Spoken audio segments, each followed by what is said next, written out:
Hi, everyone, and welcome back to the channel. As an Ohio small business owner, you likely set up your LLC or corporation for one critical reason: limited liability. This legal shield is the fundamental protection that keeps your personal assets separate from your business assets. However, a very common and persistent myth still exists. It's this belief that simply stacking or layering multiple business entities will automatically create this magical, impenetrable, self managing asset fortress. And that's the myth I want to debunk today. You don't just need a holding company just because you've heard this crazy advice floating around the internet. My name is Maritza Shay Nelson, and I'm a small business and nonprofit attorney. I help entrepreneurs, founders, dreamers, and innovators pursue their passion without worrying that all this legal stuff might come back to bite them. When it comes to creating a holding company LLC for asset protection, the reality is actually far more nuanced than a lot of the stuff you might see floating around the internet or social media. Creating a parent company that owns other businesses doesn't automatically give you more limited liability protection. The reality is, it's not about how many business entities you stack together, it's about one thing: how meticulously you actually operate them. Because that liability shield, yes, it's powerful, but it's not magic. And the moment your business runs into serious trouble, you can bet the opposing party is going to try to find a way around it. The legal term for this is a concept called piercing the corporate veil. This is when a court decides that an owner and a business entity are essentially the same person, and the owner should be held personally responsible for the company's debts and obligations. Without getting too far into the legal weeds, if you're not running your business like a real business, like you're the CEO of a Fortune 500 company, then you can't expect the courts to uphold your limited liability protection. So often, when a small business is sued, the plaintiffs and their attorneys will often name both the business and the owner, despite the limited liability that's supposed to come with having an LLC or corporation. And this strategy is often used even when the specific legal elements for piercing the corporate veil don't really fit the facts and circumstances of your particular case. Now, why is this? Why does this happen? Because the assumption, particularly with small businesses, is that they lack experience, they don't have the consistent legal counsel, they don't have accounting oversight, and as a result, they've blurred the lines between their personal financial affairs and those of the business entity itself. You see, legally, when you filed your paperwork to create your LLC or corporation, the law treats the business entity as a separate legal person, entirely distinct from you. But when you start to blur the lines between yourself and your business, you lose that protection. So, the cornerstone of robust asset protection, whether you have a single LLC or a more complicated holding structure with a bunch of different entities, is treating the entity itself, no matter how many of them, as a completely separate and independent legal person. The single most critical measure to prevent a court from piercing the corporate veil and therefore holding you as the owner personal liability for your company's debts or obligations is the absolute demonstrable separation of the LLC's assets, funds, and business operations from your personal life and finances. So let's talk a bit about financial and asset separation. First rule is do not commingle. You want to treat company funds as company funds. I have to explain this to new businesses all the time. The company's money is not your personal piggy bank. Regardless of how small your business is, regardless of how few owners you might be thinking, I'm the only one, it's my money. When it's in the LLC bank account, it is the LLC's money. Don't use your business money for your personal expenses, and don't use your personal bank account to pay the company's bills either. You want to treat your business as a distinct legal entity with its own separate financial identity. And when you break this rule, it's one of the primary justifications we'll see courts use to pierce the corporate veil. Rule number 2, you want to maintain dedicated and separate accounts. As soon as you get your new business set up and you've got your paperwork from the Secretary of State and tax ID number, open a dedicated bank account for your business and use that in the LLC's full legal name only for the business. You want to run all of your business income, all of the business expenses solely through the company account. This way, you have a paper trail, a clean paper trail that will unequivocally show that, hey, this is completely separate from me. Same thing with credit or debit cards. Get yourself a business credit card in the LLC's name and only use it for business related purchases. The next thing I'll often see is a lack of adequate capitalization. You want to make sure that as a separate legal entity, the company can stand on its own 2 feet and it can show some financial responsibility. So it has to be capitalized sufficiently in order to carry on its business activities and meet its obligations as they come due. A court will often scrutinize how much money was put into the business, how much money was maintained in the business, especially when things start falling apart. Now you're saying, oh, the business can't afford to pay this back. The lack of funding, the lack of keeping, a basic amount in the account, you're going to need this in the next 30, 60, 90 days to run the business is often one of the justifications for saying, hey, you're not really treating this like a real business. We're going to make the owners personally responsible for this debt. So you have to ask yourself, if the business ran into financial difficulties, would it have enough cash in the bank account? Would it have enough insurance? Are there resources available to satisfy its obligations without having to rely on the owner or the owners to chip in more money? When it comes to your business operations, again, you want to act and transact as if this is a separate entity. All of the business's activities, from advertising, contracts, everything the business does should be conducted consistently and solely in the business's legal name, including your DBAs if you have them, but exactly as they are registered with the state. You never want to operate your business under your individual name. You want to enforce in the eyes of the public this perception that, hey, this really is a separate legal thing. It is its own business entity. It's not the same as me. I can't tell you how often sometimes someone will come into the office and say, hey, I'm having this issue with this other party to the contract. Okay, great. Let's take a look at the contract, try to figure out what's going on. And when we do, the parties to the contract are you, John Q. Smith, and this other company that you were working with. Well, yeah, in the event of a lawsuit, who do you think is going to be named? You, John Q. Smith, because you didn't actually do things as if you were running a business. You just did things as if it was you yourself. So that brings me to the next point, keeping formal documentation. We've talked in the past about the operating agreement, having an up-to-date and signed operating agreement, even for a single member LLC, because that document formally governs how the entity is structured and what rules it abides by. If you have business partners, sitting down and having an annual meeting and taking meeting minutes.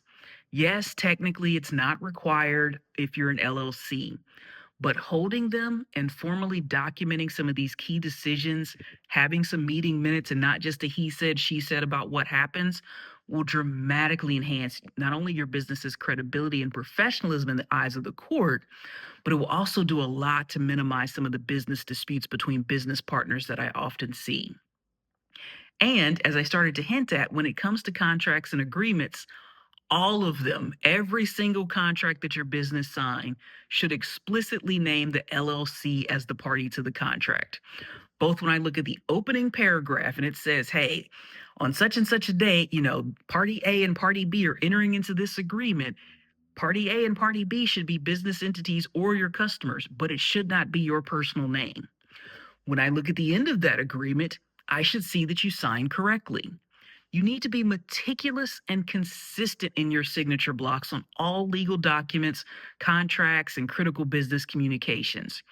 You want to clearly show that you are signing and acting as a representative of the business, not as a single person that's saying, hey, I'm personally responsible for this contract or for the money that's owed or for the services or products that are being provided.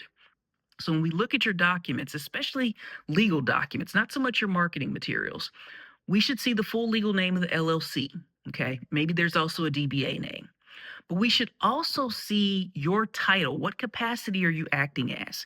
Is that capacity owner, member, president, CFO? It can be a lot of different things, but we use those as signals to the court to say, hey, this is a separate business that entered into this transaction. It's not me, Shay, that signed the contract and entered into the transaction. It's MSN Law Office that signed the contract and entered into the transaction. So the protection you sought when you set up an LLC or corporation, when you heard, hey, I'm starting a business, I'm supposed to file paperwork with the Secretary of State, that protection both begins and ends with how well you respect the entity's separate legal existence. Instead of relying on complex layered structures, hey, I heard on social media, I need to have a holding company, focus on the fundamentals. Run your business as if you were the CEO of a Fortune 500 company. So, when does a holding company make sense? Right? It's a misconception to say, okay, a holding company is going to act as some sort of liability multiplier. I've got one LLC with limited liability protection, but if I have more, I've got more protection. That's a myth. But there is a time and a place when that strategy does make sense, and that's often for protecting significant business assets, things that have a specific high value or have particularly high risk, and we want to separate that from just the day-to-day operational liabilities that come from some of your other lines of businesses. So I want you to think about a holding company as a strategy, right? Not a magic shield against all liabilities. Yes, it can be a sophisticated approach, and there's a time for it. And that involves placing the critical yet least risky assets under the parent entity's ownership and separating that out from operational claims that might arise against your subsidiary entities. So, here are some key examples that illustrate when this structure actually provides a real tangible benefit. One of the things you often see larger companies do is they put their intellectual property into the holding company or into a separate company that then licenses that out to various operating companies. So we'll see this with patent portfolios, trademarks, proprietary software, core business formulas, trade secrets might be owned by one particular entity, but then licenses it to separate entities, meaning that if those separate entities are sued, there's a contract dispute, there's some sort of negligence claim, a petty slip and fall, you can't take the judgment against that subsidiary company and use that to try to go after the value of some of these other assets and try to have those liquidated to satisfy that judgment. You'll see this a lot with customer facing, more risky activities, maybe manufacturing activities, areas where it's a type of business that you know is prone to litigation. And so we'll say, hey, we want to make sure that these core intellectual property assets aren't going to be affected by the litigation that sometimes comes up over here in day-to-day subsidiary. The other place you'll see this happen a lot is with franchising and any sort of multi-location operations. At that point, it's very common for the holding company to serve as sort of a central protective type of entity. So the holding company might own the core brand, it'll own the operating manuals. Sometimes it'll even own the real estate or be the party that signs long term leases, but then the actual franchise operations are happening in a different entity. Or if the company still owns some of the and operates some of the locations and doesn't franchise them, those particular locations will be in a separate legal entity. Again, this helps to isolate some of the financial and legal risks. So if there's labor disputes over here where we're actually operating, the ice cream shop, that doesn't impact the franchise operations and the trademarks and, all of those other things that are happening at a higher level in the business. So again, it's about separating, different locations, different lines of businesses that might be very prone to litigation, but keeping all of that stuff away from the core brand assets. And frankly, franchise operations are just very prone to litigation when you have disgruntled franchisees. You want to make sure that, okay, they signed a franchise contract with entity A, they might be able to sue entity A because they're upset with how the franchise is going, but that doesn't impact everything else that's going on. It doesn't impact, the licensing agreements, the trademarks, those types of things. A third place we'll see a holding company used is with estate planning and family ownership. So, especially when a family business might have multiple lines of businesses, multiple operating businesses, but there are also numerous family members that are involved in the business, you start to see multiple generations get involved. The estate planning gets to be a lot more complex. Oftentimes, in those situations, a holding company will be used to kind of govern everything and to make the transition easier. It's a lot easier to tell the next generation, hey, you're going to inherit so many shares in the holding company, as opposed to we're having to redo the ownership structure in company A, B, C, D, and E. So that's why a holding company will be used. You can then transfer the interest one time just at the holding company level. You can transfer equity, you can structure different buy sell agreements, you can structure different employment agreements, all done at the top tier without having to change everything that's happening down at the lower tier with the different subsidiaries. So it'll help to kind of make that intergenerational transfer a little bit more seamless, and minimize some of the complexity that can come up with estate administration. And then, of course, you'll often see different entities used when we're talking about real estate. Now, this is a topic that can be debated a bit, but the general practice, the long-standing advice has historically been take all the real estate and put it in its own separate LLCs. This way, if there is the petty slip and fall at one company or one LLC, that judgment lien, if the case goes that far, can only be used against that one particular piece of property. You can't go file that judgment lien against every piece of property because they're technically owned by different LLCs. Now, in this day and age, with so much protection also coming from insurance, you can debate whether or not that actually makes sense.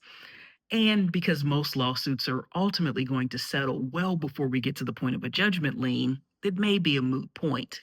But here in Ohio, it's $99 to set up a new entity with the Secretary of State.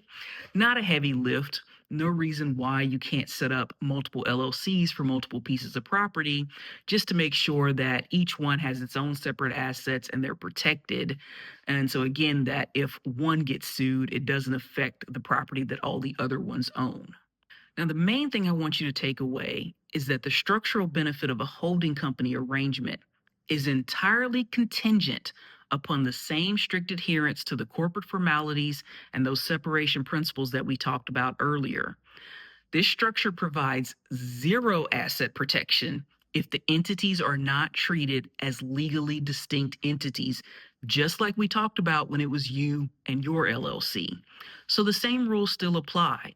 Separate funds and separate bank accounts. The parent company has a bank account. The subsidiary entities underneath it have their own bank accounts. If there are transfers between the various entities, they should be documented. Was it a loan? Is there a promissory note? If it was some other distribution, where's the documentation that shows that, yes, this distribution was approved? Each of these entities needs to have its own separate identity. It should have its own separate documentation. So they're going to have their own legal documents, their own operating agreements. Depending on your tax setup, they may have their own tax filings as well. They'll often have their own meeting minutes. To the extent that there are transactions happening between the companies, they should be treated as what we call arm's length. So earlier when we talked about, an IP licensing agreement between the parent company and a subsidiary, or maybe the parent company owns property and it leases that property to one of the subsidiaries, those agreements should typically reflect fair market value. They should be set up just as if they had been negotiated with a third party that was coming in and saying, hey, I'm interested in leasing this property or licensing this intellectual property. Let's negotiate the terms. When you fail to uphold this level of separation, then the entire structure is exposed to the same risk of piercing the corporate veil, just as if you only had one LLC. And when that happens, the creditors, the plaintiffs that are coming after the business entities, are going to be able to disregard the entities and treat them all as one and get past that limited liability shield. So, bottom line, protection is in the practice, not the paperwork. Generic advice floating around the internet and on social media won't protect your unique business. If you want a legal structure and an operational plan that's tailored to your assets and your goals, then let's talk. Check out the link in the description to schedule a consultation. Don't forget to like the video and subscribe for more insights into small business law. Thanks for watching, and I'll see you in the next video.